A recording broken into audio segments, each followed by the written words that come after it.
Bonus chapter. Quantum agent AI உருவாக்கும் முழு நடைமுறை. ஒரு மனிதன் தனது சொந்த ஏஐ டிஜிட்டல் சிஸ்டமை எப்படி உருவாக்கலாம்? அத்தியாயம் போனஸ். ஒரு மனிதன் தனது வேலை, அறிவு மற்றும் வணிகத்தை இயக்கும் குவாண்டம் ஏஜென்ட் ஏஐ சிஸ்டம் எப்படி உருவாக்கலாம்? விரிவான விளக்கம். இந்த புத்தகத்தின் முன் அத்தியாயங்களில் நாம் 2 முக்கிய விஷயங்களை பார்த்தோம். ஒன்று மன விழிப்புணர்வு, மைண்ட் அவேர்னஸ். 2 ஐ ஆட்டோமேஷன். இந்த 2 இணைந்தால்தான் ஒரு மனிதன் தனது வாழ்க்கையை டிஜிட்டல் சிஸ்டம் மூலம் இயக்க முடியும். இந்த கருத்தை நடைமுறையில் செயல்படுத்தும் அமைப்புதான் quantum agent AI. Quantum agent AI என்பது ஒரு சிங்கிள் சாஃப்ட்வேர் அல்ல.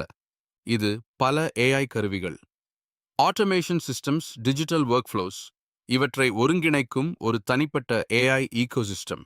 அதாவது, ஒரு மனிதன் தனியாக இருந்தாலும் ஒரு டிஜிட்டல் டீம் போல வேலை செய்யும் அமைப்பு. குவாண்டம் ஏஜென்ட் ஏஐ அமைப்பின் 5 முக்கிய கூறுகள். ஒரு முழுமையான குவாண்டம் ஏஜென்ட் ஏஐ அமைப்பு பொதுவாக 5 முக்கிய பகுதிகளைக் கொண்டுள்ளது. 1 நாலேஜ் சிஸ்டம். இந்த அமைப்பின் முதல் அடித்தளம் அறிவு. நாலேஜ். ஒரு மனிதன் தனது அனுபவம், கற்றல் கருத்துக்கள், ஆய்வு இவற்றை டிஜிட்டல் ஃபார்மேட்டில் சேமிக்க வேண்டும். உதாரணம்: notes, research documents, ideas list, content drafts. இந்த நாலேஜ் டேட்டாபேஸ் தான் ஏஐ சிஸ்டமுக்கு ஒரு அடிப்படை தகவல் ஆதாரம். 2 ஏஐ கான்டென்ட் கிரியேஷன் சிஸ்டம். இந்த பகுதியில் பார்க்கில் சாம்பு ஏஐ கருவிகள் பயன்படுத்தப்படுகின்றன. உதாரணமாக ChatGPT, AI writing assistance, research tools. இந்த கருவிகள் மனிதனின் ஐடியாஸை articles, ebooks, social media posts, scripts ஆக மாற்ற உதவுகின்றன. இதனால் கான்டென்ட் கிரியேஷன் மிகவும் வேகமாக நடக்கும். 3 ஆட்டோமேஷன் ஒர்க்ஃப்ளோ சிஸ்டம். கான்டென்ட் உருவான பிறகு அதை பல டிஜிட்டல் பிளாட்ஃபார்ம்ஸில் பகிர வேண்டும். இதற்காக ஆட்டோமேஷன் ஒர்க்ஃப்ளோஸ் உருவாக்கப்படுகின்றன. உதாரணமாக social media scheduling, email automation, content publishing workflows. இந்த ஆட்டோமேஷன் சிஸ்டம் மனிதன் ஆன்லைன் இல்லாத நேரத்திலும் வேலைகளை தொடர்ந்து செயல்படுத்தும். 4 ஆடியன்ஸ் பில்டிங் சிஸ்டம்.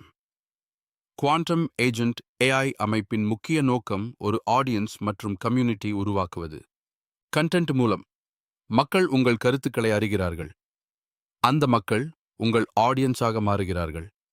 அந்த ஆடியன்ஸ் ஒரு கம்யூனிட்டியாக வளர்கிறது. இந்த கம்யூனிட்டி தான் ஒரு டிஜிட்டல் ஈகோசிஸ்டம் உருவாக்கும்.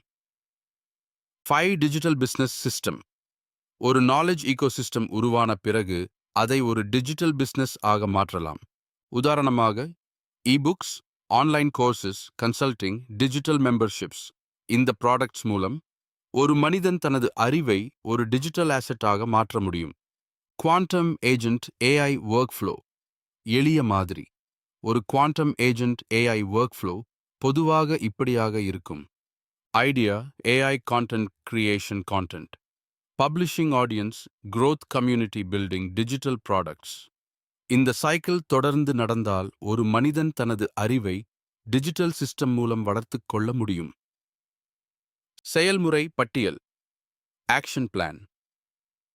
ஸ்டெப் 1. உங்கள் அறிவுத்துறையை தேர்வு செய்யுங்கள். நீங்கள் அதிகம் தெரிந்த விஷயங்களை எழுதுங்கள். உங்கள் அனுபவத்தை பகிரக்கூடிய டாபிக் தேர்வு செய்யுங்கள். ஸ்டெப் 2. நாலேஜ் டேட்டாபேஸ் உருவாக்குங்கள். உங்கள் ஐடியாஸ் மற்றும் நோட்ஸை சேமிக்க ஒரு சிஸ்டம் அமைக்குங்கள். ரிசர்ச் மற்றும் லேர்னிங் மெட்டீரியல் சேகரியுங்கள். ஸ்டெப் 3. ஏஐ கான்டென்ட் கிரியேஷன் தொடங்குங்கள். சாட்ஜிபிடி போன்ற ஏஐ கருவிகளை பயன்படுத்துங்கள். உங்கள் ஐடியாஸை ஆர்டிகிள்ஸ் அல்லது இ-புக்ஸ் ஆக மாற்றுங்கள். ஸ்டெப் 4. கான்டென்ட் பப்ளிஷிங் சிஸ்டம் அமைக்குங்கள். சோஷியல் மீடியா பிளாட்ஃபார்ம்ஸ் தேர்வு செய்யுங்கள். ரெகுலர் கான்டென்ட் பப்ளிஷிங் ஸ்கெட்யூல் அமைக்குங்கள். ஸ்டெப் 5. ஆடியன்ஸ் உருவாக்குங்கள். உங்கள் கண்டென்ட் மூலம் மக்களுடன் தொடர்பு கொள்ளுங்கள். அவர்களின் கேள்விகளுக்கு பதில் அளியுங்கள். ஸ்டெப் 6. டிஜிட்டல் ப்ராடக்ட்ஸ் உருவாக்குங்கள். இ-புக்ஸ், ஆன்லைன் கோர்சஸ், கன்சல்டிங் சர்வீசஸ். இந்த வகையில் நாலேஜ் ப்ராடக்ட்ஸ் உருவாக்குங்கள். நினைவில் கொள்ள வேண்டிய முக்கிய குறிப்புகள். குவாண்டம் ஏஜென்ட் ஏஐ என்பது ஒரு டூல் அல்ல, ஒரு டிஜிட்டல் ஈகோசிஸ்டம். ஏஐ ஆட்டோமேஷன் மனிதனின் வேலை வேகத்தை பல மடங்கு அதிகரிக்கும். நாலேஜ் ஷேரிங் மூலம் ஆடியன்ஸ் உருவாகிறது.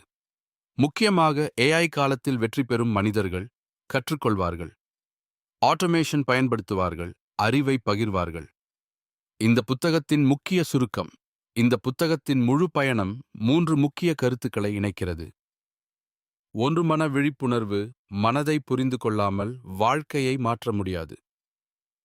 2. AI automation. ஏஐ கருவிகள் மனிதனின் வேலைத்திறனை பல மடங்கு அதிகரிக்கின்றன. 3. Knowledge sharing.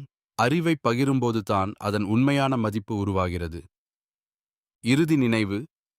இந்த புத்தகத்தின் மைய கருத்து ஒரு வரியில்: மன விழிப்புணர்வு கொண்ட மனிதன் ஏஐ உதவியுடன் தனது அறிவை உலகிற்கு பகிரும்போது ஒரு புதிய டிஜிட்டல் ஈகோசிஸ்டம் உருவாகும்.